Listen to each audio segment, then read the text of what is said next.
I came home a week early from a job in Alabama and found a stranger's family living in my cabin. Not squatters, not burglars. The HOA president and her husband and their 3 kids settled in like they'd signed a lease. She'd changed my locks.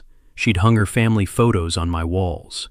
She'd taken down my wedding portrait and thrown my dead wife's memory box, her ring, her letters to our son, a lock of her hair, into a trash bag on the back porch, in the rain. When I knocked on my own front door, this woman opened it in pajamas, looked at me like I was trespassing, and said, "Oh, you're back early." My father built that cabin with his own hands in 1972. My wife took her last breath in the bedroom facing the sunrise. And this woman was eating popcorn on her sofa. But here's the part that changes everything. She'd done this to 3 other families before me, and not one of them had the documents to fight back. I did. Tell me where you're watching from, and stay with me. Because this story ends with handcuffs. My name is Garrett Calloway, and I weld steel for a living. Structural steel. Bridges, overpasses, the kind of beams that hold up the world while everyone drives over them without thinking twice. I work for the Tennessee Department of Transportation, which means I go wherever the next project takes me. 2 weeks in Memphis, 3 weeks in Chattanooga, sometimes a month in Alabama if a bridge deck needs replating. It's honest work, it's hard work, and it pays well enough that I never had to sell the one place on earth that still feels like home. My father's cabin sits on 11 acres at the end of a dirt road in Blount County, Tennessee, just south of the Smoky Mountains. He built it in 1972 with hand-hewn chestnut logs he cut and notched himself. Dad was a Vietnam veteran and a carpenter by trade, and he poured everything he knew into that piece of land. Stone fireplace he laid by hand, porch rails he carved with a draw knife, a root cellar under the kitchen that still smells like cold earth and cedar shavings. When he passed in 2014, he left the cabin to me. No mortgage, no conditions. Just a deed and a promise that I'd keep it standing. That cabin is where I asked my wife Sarah to marry me. We sat on the porch in October, watching the leaves turn copper down the valley, and I pulled the ring out of a coffee mug because I couldn't think of a better place. She laughed so hard she nearly spilled it. We brought our son Levi home to that cabin the week he was born. We spent every Thanksgiving there, every summer weekend we could steal. And when Sarah got sick, pancreatic cancer, stage 4, the kind that doesn't negotiate, the cabin was where she wanted to be. She died in the bedroom facing east, watching the sunrise come up over the ridge. That was 2 years ago. Levi was 11. After Sarah, I buried myself in work. Took every out-of-town project the department offered, but I never stopped going back. The fridge still had her grocery list in her handwriting, held up by a magnet from Gatlinburg. Her reading glasses sat on the nightstand. I kept everything where she left it, not because I was frozen, because those things still carried warmth. The trouble started when a developer named Wade Hargrove bought 300 acres on the ridge above my father's land and built Eagle Bluff Estates. 72 homes, paved roads, a community pool nobody used, and an HOA run by his wife, Brenda Hargrove. Heavy-set, blonde, always in a linen blazer over yoga pants like she was chairing a board meeting at a country club that didn't exist. She drove a white Escalade with a plate that read BLUFQN. I wish I were making that up. She'd been HOA president since the first house closed, and in 6 years, nobody had run against her. First time I met Brenda, she walked up to my cabin with a clipboard and a smile that stopped at her teeth. She told me my property fell within the aesthetic influence zone of Eagle Bluff Estates. I needed to repaint the cabin in approved colors, install compliant landscaping, and pay $4,200 in retroactive HOA dues. I told her my deed was recorded 35 years before her subdivision broke ground. She tilted her sunglasses down and said, "Things change, Mr. Calloway. Communities evolve." I threw the notice in the trash and forgot about it. That was my mistake, not because she was right, but because I had no idea how far Brenda Hargrove would go when someone told her no. 3 weeks before that Tuesday night, I loaded my welding rig and drove south to Mobile, Alabama. A bridge over the Tensas River needed structural replating, and the job was supposed to take 21 days. I kissed Levi goodbye. He was staying with my mother in Maryville, and locked the cabin up tight. Same routine I'd followed 100 times. Deadbolt, window latches, thermostat down to 55. I even left a porch light on a timer so the place wouldn't look completely dark from the road. Brenda Hargrove noticed. She had been watching my property for months, tracking when I left and when I came back. I didn't know that yet. What I knew was that 10 days into the Mobile job, my neighbor Hank Morrison, retired mail carrier, lived a quarter-mile down the dirt road, sent me a text that said, "Garrett, somebody's at your cabin. Lights on. SUV in the drive." I called back immediately. Hank told me he'd driven past and seen Brenda's white Escalade parked in front and a locksmith van pulling away. I told him to stay away from the property until I could sort it out, and I called the Blount County Sheriff's Office from my motel room in Alabama. The deputy who took the call told me that unless I could prove I hadn't given someone permission to be there, it was a civil matter. He suggested I come back and handle it in person. I was 800 miles away with a contract deadline and a crew depending on me. That was the plan. Brenda knew I couldn't just walk off a federal bridge project. She knew I'd be gone at least 2 more weeks. And in that window, she made herself at home. She told the locksmith it was an HOA authorized entry for an abandoned property inspection. She told neighbors she was securing a safety hazard. She moved in beds for her 3 kids. She stocked my refrigerator.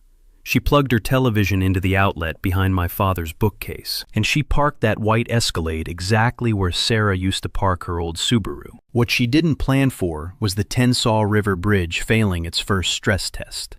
The Army Corps of Engineers shut the project down for reevaluation, and my crew got sent home 11 days early. I didn't call ahead. I didn't text Hank.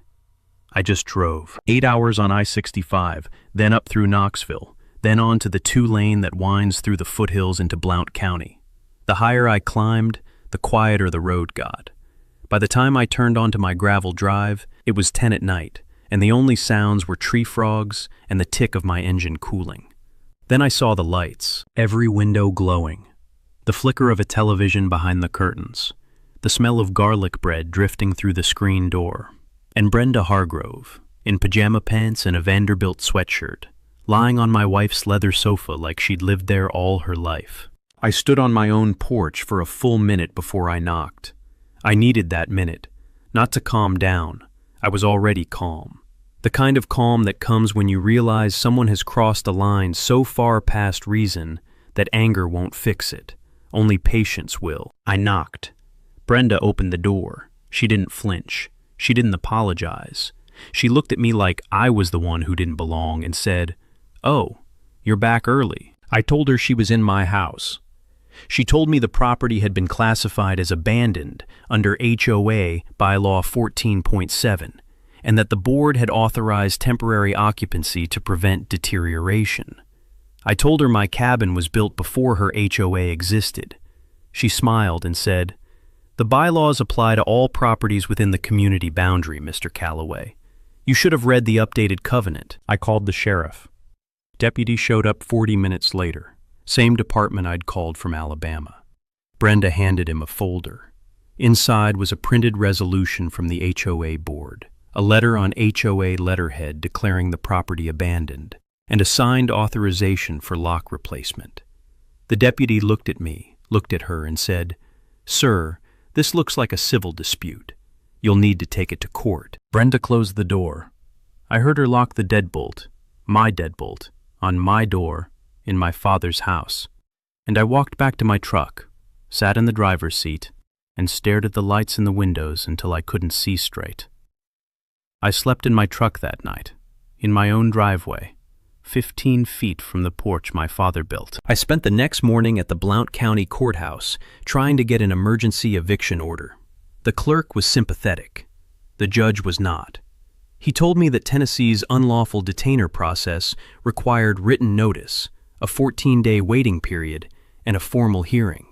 Even with clear evidence of unauthorized entry, the legal system moved at its own speed. Brenda could stay in my cabin for at least 2 more weeks before a judge would even look at the case. Here's what most people don't know. In Tennessee, even a trespasser can claim temporary occupancy rights if they can show any documented permission, even a forged one. The burden shifts to the property owner to prove the documents are invalid. Brenda knew that. She was counting on it. I drove back up the mountain and parked at the end of the road, close enough to see the cabin, but far enough that I wasn't violating any boundary Brenda could weaponize. Through my binoculars, I watched Wade Hargrove's pickup pull into the driveway. He unloaded a drill, a circular saw, and a box of hardware from the truck bed. The sound of the drill carried down the hollow like a dentist bit boring into bone. Over the next 3 hours, he drilled mounting brackets into my father's hand-hewn chestnut logs to hang a flat-screen television. He nailed a shoe rack into the back of the bedroom door. He screwed a towel bar into the bathroom wall, cracking the original tile my dad laid in 1974. Every hole he drilled was a wound in wood that had stood untouched for 50 years. That same afternoon, Brenda filed 3 code enforcement complaints against the cabin. First, overgrown vegetation creating a fire hazard. Second, deteriorating roof posing a structural risk. Third, unpermitted root cellar constituting a health violation.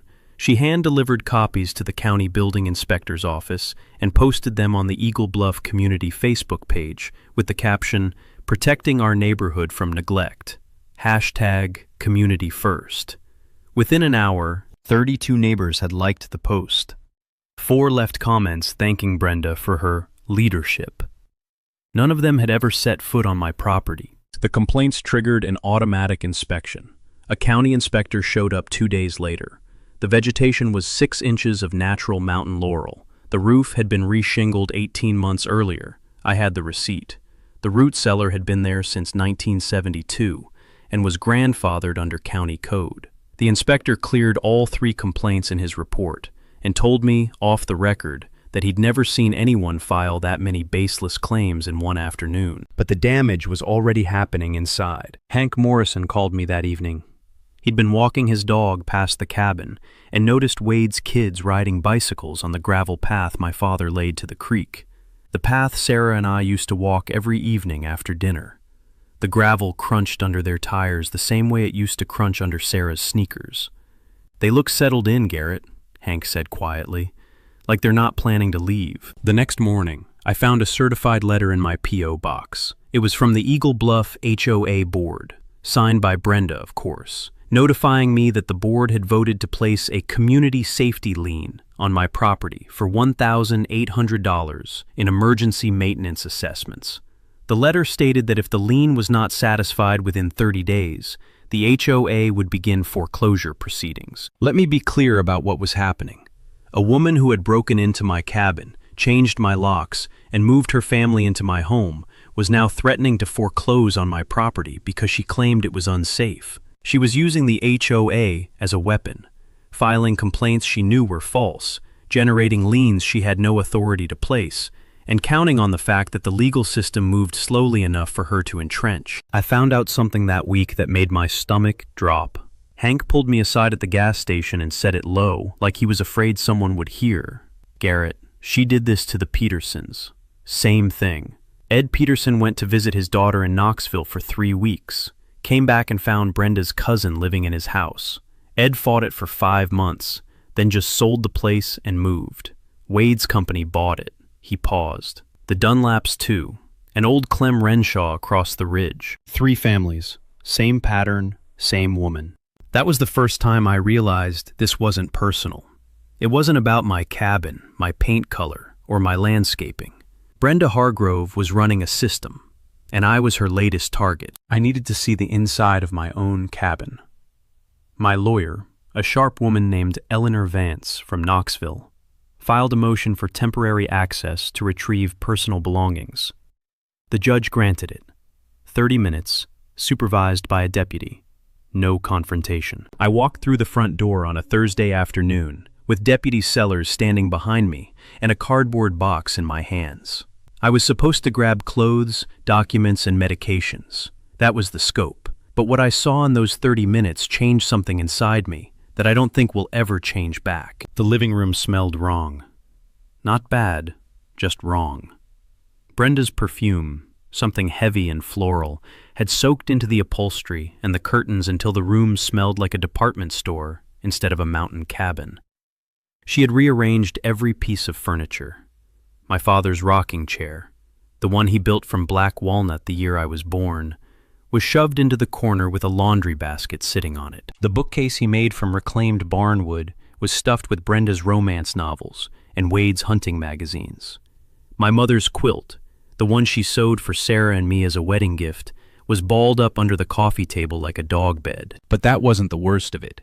In the hallway, the framed photographs were gone, every single one. My wedding portrait, Sarah holding Levi the day we brought him home. My father in his army dress uniform, 1969. A black and white of my grandfather standing in front of the cabin frame, the day he helped pour the foundation. All of them removed. In their place, Brenda had hung her own family photos, the Hargroves at Disney World, Wade holding a largemouth bass on a lake somewhere, their kids on a slip and slide, her family on my walls in my father's house, smiling at me like they belonged there. I walked into the bedroom. Sarah's reading chair was gone, replaced by a portable crib with a mobile of plastic stars spinning slowly above it. The east-facing window where she watched her last sunrise now had blackout curtains and a baby monitor on the sill. The closet that still held two of her sweaters, the ones that still smelled like her vanilla lotion after 2 years, was full of Brenda's clothes. Blazers, yoga pants, a row of shoes that didn't belong anywhere near this house. I kept my composure. Deputy Sellers was watching. I had 30 minutes, and I wasn't going to waste a single one. Then I walked out to the back porch and saw the trash bags. 6 of them, lined up against the railing, dark plastic, slick with rain. I opened the first one. Inside was the memory box. Sarah's memory box. The wooden chest I built for her from leftover chestnut when we found out she was pregnant. Inside were her engagement ring, because her fingers had gotten too thin to wear it at the end. Her handwritten letters to Levi, one for every birthday until he turned 18, sealed and dated, written during her last month alive. His first ultrasound photo, a lock of her hair from the day before her final round of chemo, tied with a piece of blue ribbon. A birthday card to me that she never got to give, still in its envelope. All of it, in a trash bag, on my porch, in the rain. I picked up the box and walked past Brenda, who was standing in the kitchen doorway, watching with her arms crossed. She said, "If you'd taken care of the property, we wouldn't have needed to clean it up." I didn't answer.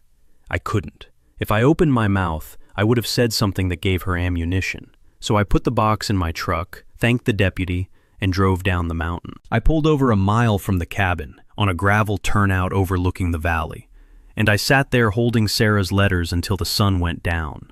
The ink on the envelopes was starting to bleed from the rain. I dried each one with my shirt sleeve. I didn't cry. I didn't scream. I just held the envelopes and felt the weight of what Brenda Hargrove had done. Not to a building, not to a property, but to the memory of a woman who deserved better than having her last words thrown in the garbage by a stranger. That was the night I stopped thinking about getting my cabin back and started thinking about making sure Brenda Hargrove never did this to anyone else. The next morning, I drove to the Blount County Register of Deeds office and asked for everything they had on my father's parcel. The clerk, an older woman named Peg who'd worked there since the Reagan administration, pulled the original file in under 10 minutes. The folder smelled like old paper and dust, the kind of dust that settles on documents nobody has touched in decades. There it was, a federal land patent, issued in 1968 by the Bureau of Land Management, granting Earl Calloway full title to 11.3 acres in the Chilhowie Mountain District. The patent predated every road, every utility line, and every subdivision within a mile of my property. It predated Eagle Bluff Estates by 47 years. And here's the legal detail that matters. A federal land patent cannot be overridden by a homeowners association covenant, period. The HOA's authority extended to properties within its recorded plat. My father's land was never platted into that development. It was never annexed. No consent was ever given.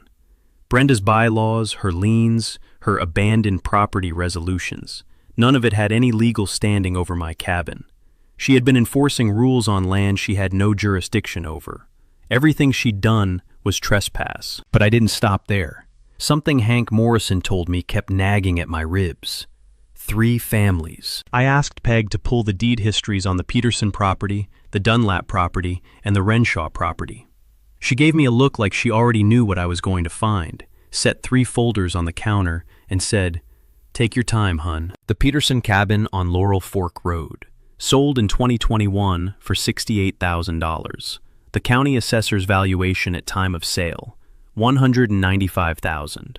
Buyer, Hargrove Development, LLC. The Dunlap House on Hickory Hollow. Sold in 2022 for $54,000. Assessed value, $170,000. Buyer, Hargrove Development, LLC. The Renshaw property on Cold Spring Lane. Sold in 2023 for $41,000. Assessed value, $210,000. Buyer, Hargrove Development, LLC. 3 properties, all sold at a fraction of market value, all purchased by Wade Hargrove's company. And when I cross-referenced the HOA meeting minutes, which Peg also had on file because HOA boards in Tennessee are required to file annual reports with the county, I found the same pattern in each case. Step 1. Owner leaves town. Step 2. Brenda declares property abandoned. Step 3. HOA board passes emergency resolution. Step 4. Owner returns to find strangers in their home. Step 5. Legal pressure, false liens, bogus code complaints. Step 6. Owner gives up and sells. Step 7. Wade buys at pennies on the dollar. It wasn't a hobby. It wasn't a power trip. It was a business model. Brenda Hargrove was using the HOA as a front to steal homes, and her husband was flipping them for profit. They had taken over $400,000 in property equity from 3 families who simply didn't have the resources or the energy to fight back. I sat in that records office for 4 hours. I photographed every deed, every HOA resolution, every sale document, and every meeting minute. Peg brought me coffee twice, black, no sugar, and didn't ask a single question. When I finally walked out, I had 312 photographs on my phone and a feeling in my chest that wasn't anger anymore. It was clarity. The next 2 weeks were the quietest and busiest of my life. First call. Eleanor Vance.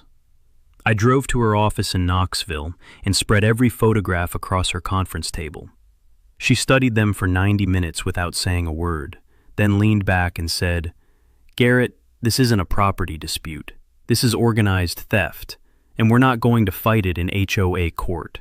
We're going to the state." Eleanor filed 3 things that week. A quiet title action in Blount County Chancery Court, establishing that my father's land patent placed the cabin permanently outside HOA jurisdiction. A criminal trespass complaint with the sheriff's office, naming Brenda and Wade Hargrove, and a formal referral to the Tennessee Attorney General's Consumer Protection Division, with a 40-page packet documenting the pattern across all 4 properties, mine, the Petersons, the Dunlaps, and the Renshaws. Here's a legal detail worth knowing. In Tennessee, if a homeowners association places a lien on a property it has no recorded authority over, the lien is not just invalid, it's potentially fraudulent. Filing a false lien in Tennessee is a Class E felony. Brenda had filed liens against all 4 properties, 4 separate felony counts, and she'd signed every one. Second move, evidence collection. I drove to a sporting goods store in Maryville and bought 4 trail cameras, the kind hunters use, motion-activated, infrared night vision, waterproof, uploading directly to a cloud server. $89 each. Best $356 I ever spent. I went up to the cabin at 4 in the morning while Brenda's family was sleeping and mounted them on trees around the perimeter. 1 covering the front door and driveway, 1 on the north side aimed at the crawlspace access, 1 on the south side covering the back porch and the path to the creek, 1 on the tree line behind the property, giving a wide shot of the entire clearing. I angled each one carefully, high enough to avoid casual notice, low enough to capture faces. In Tennessee, you can legally place surveillance cameras on your own property without notifying anyone. I tested the feeds from my phone sitting in my truck at the bottom of the drive. Crystal clear, full color in daylight, infrared after dark. Timestamp and GPS coordinates embedded in every frame.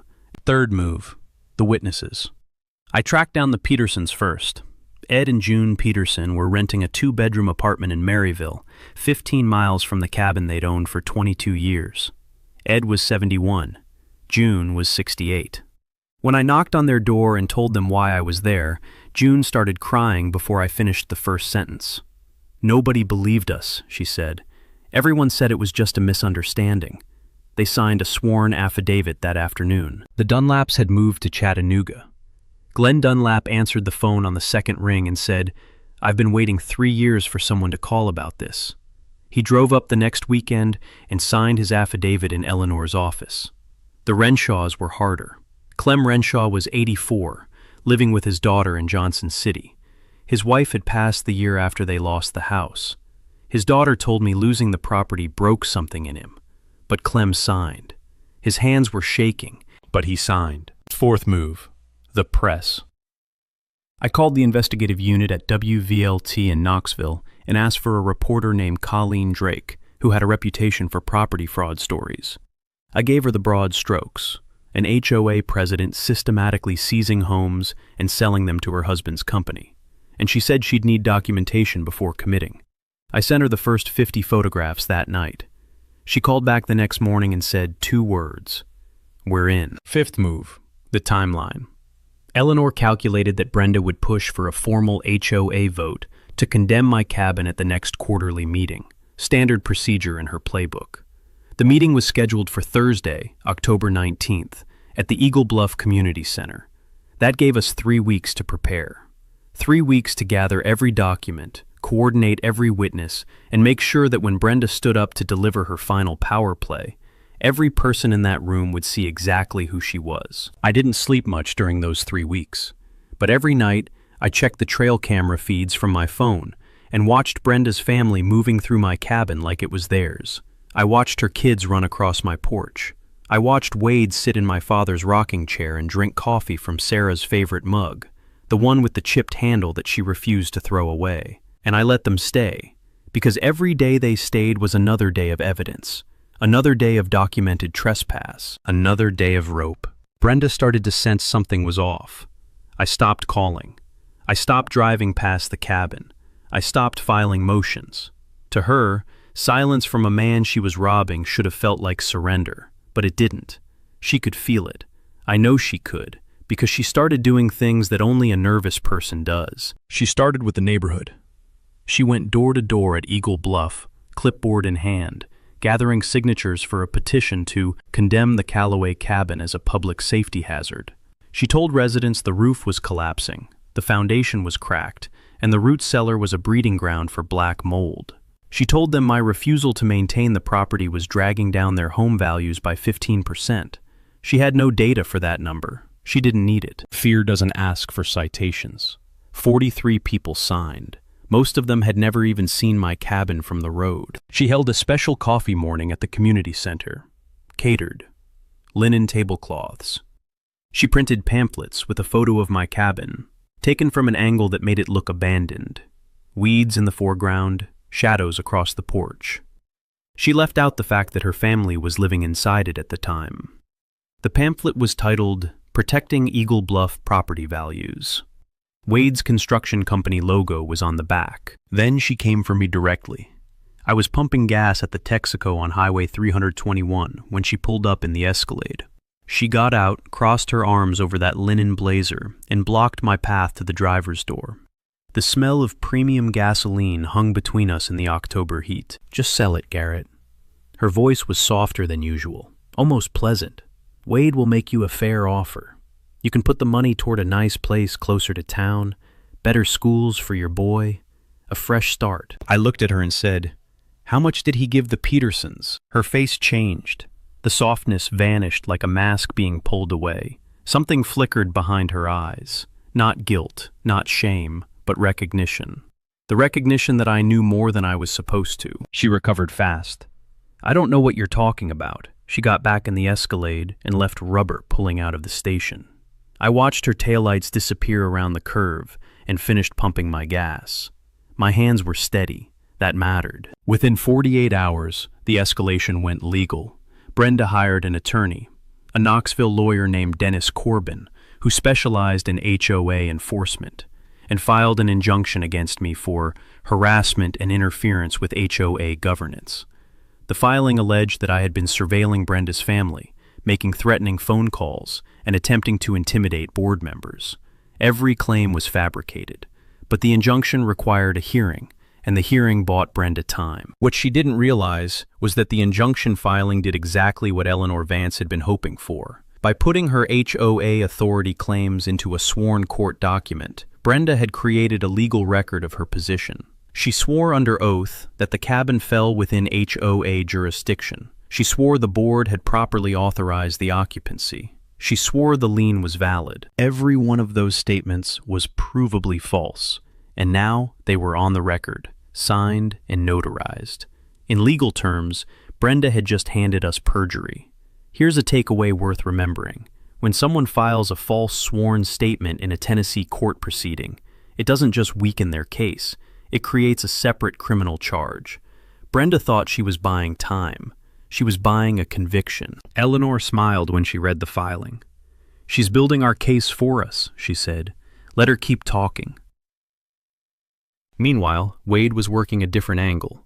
He filed a rezoning petition with the Blount County Planning Commission, requesting that the unincorporated parcels adjacent to Eagle Bluff, including my father's land, be retroactively included in the subdivision's boundaries. If approved, it would have given the HOA legal authority over my property going forward, and retroactively validated everything Brenda had done. The petition required a public comment period and a commission vote. Wade scheduled the hearing for October 12th, 1 week before the HOA meeting. He was trying to lock down the legal foundation before Brenda made her final move. But here's the thing about public comment periods.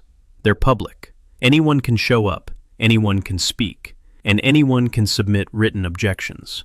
Eleanor filed a 17-page objection the morning the comment period opened. The Planning Commission received it before Wade's attorney even knew it existed. The sabotage came on a Sunday night, 12 days before the HOA meeting. I was at my mother's house in Maryville, helping Levi with a science project, when my phone buzzed. Trail camera alert. Motion detected at the north side of the cabin. I opened the app and watched the feed in real time from the kitchen table. The phone angled away so Levi couldn't see the screen. 2 men in dark clothing walked up the gravel path, carrying a toolbox and a jug of something I couldn't identify. I didn't recognize their faces, but I recognized the truck parked at the bottom of the drive with its headlights off. Wade Hargrove's silver Dodge Ram, the same truck I'd seen in the driveway a dozen times since Brenda moved in. The infrared camera gave everything a gray-green glow, like a nature documentary filming predators at a watering hole, except the predators were wearing work boots and Wade Hargrove's company jackets. Over the next 40 minutes, I watched them work. They cut the main water line under the crawl space with a pipe cutter. I could hear the metallic clang through the camera's microphone, even from 800 miles of cellular signal. They smashed 2 windows on the back side of the cabin, the side facing the woods, where no neighbor could see. The sound of breaking glass was sharp and final, like something in my chest cracking along with it. Then one of them poured the contents of the jug across the hardwood floors in the front room. The camera caught the label as he set the empty jug down. Bleach. Industrial-strength bleach on chestnut hardwood that my father had sanded and sealed by hand 50 years ago. The floors Sarah walked barefoot on every morning to make coffee. The floors where Levi took his first steps. The floors that still held the scuff marks from my dad's work boots. Worn into the grain over 30 years of coming and going. Bleached white. Ruined. I watched it all on a 5-inch phone screen while sitting at my mother's kitchen table.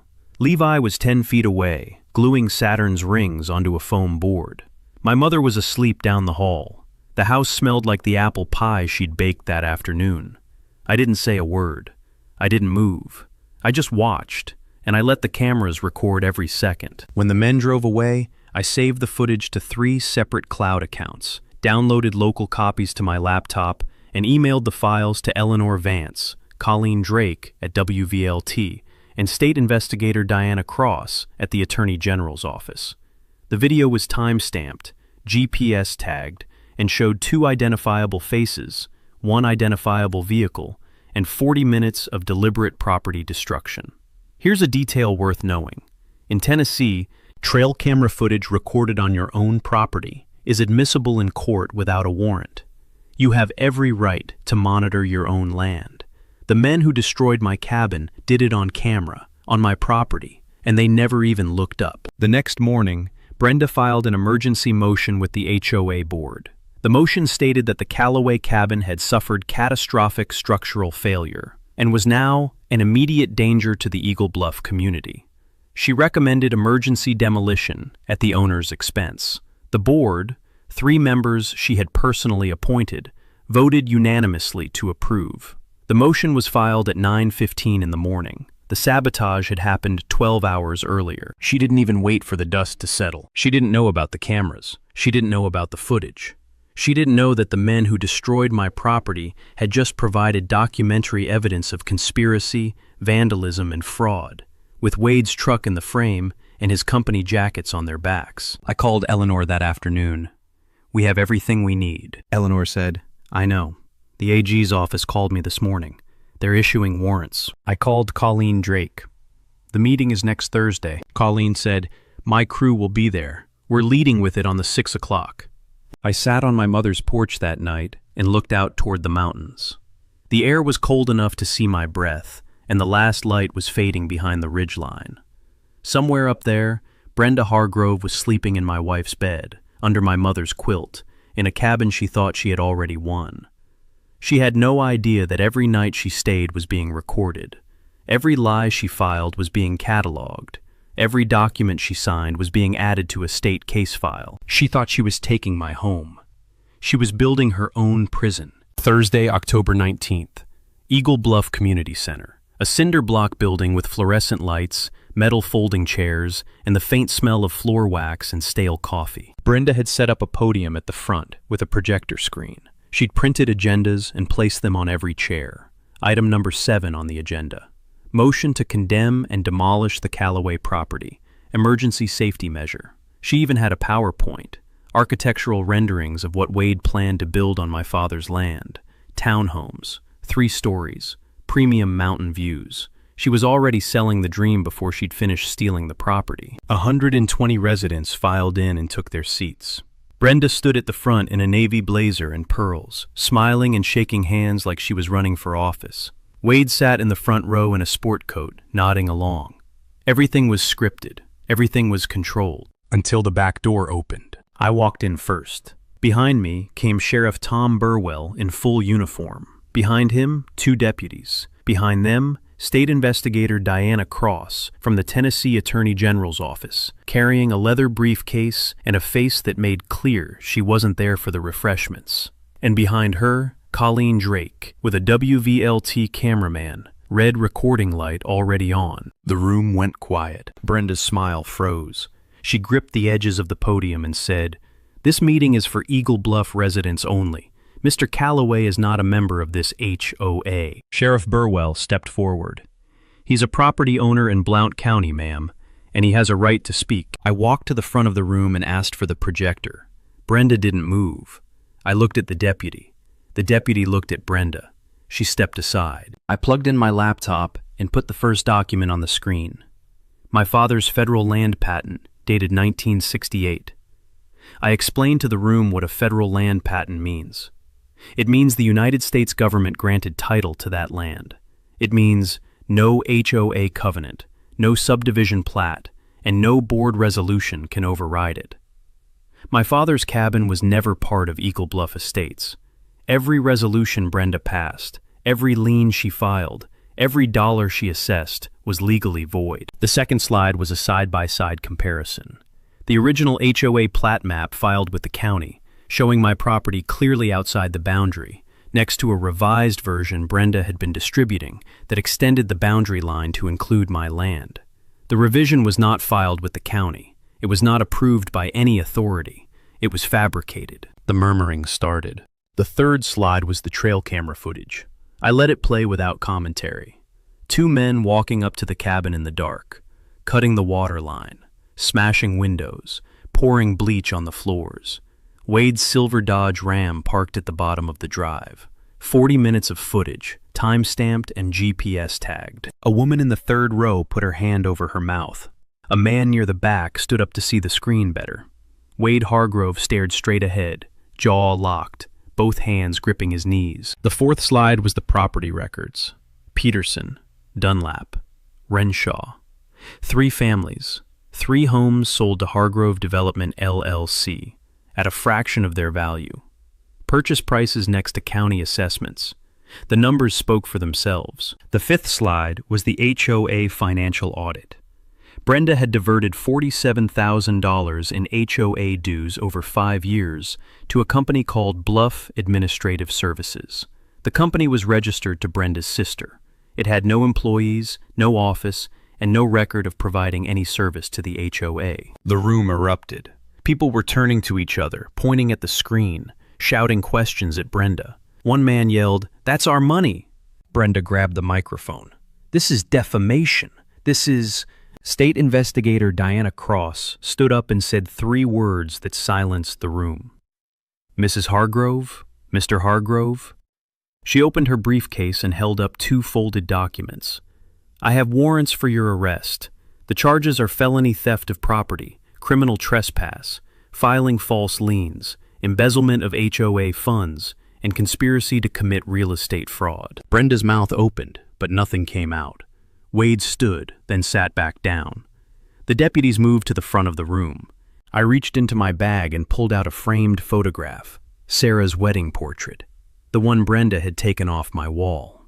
I held it up so the entire room could see it. "You moved your family into my wife's home. You threw her memory in the trash. You slept on her sofa. You hung your photos where hers used to be. And you thought nobody would come back early." The room was dead silent. Brenda was escorted out in handcuffs. Wade followed 30 seconds later.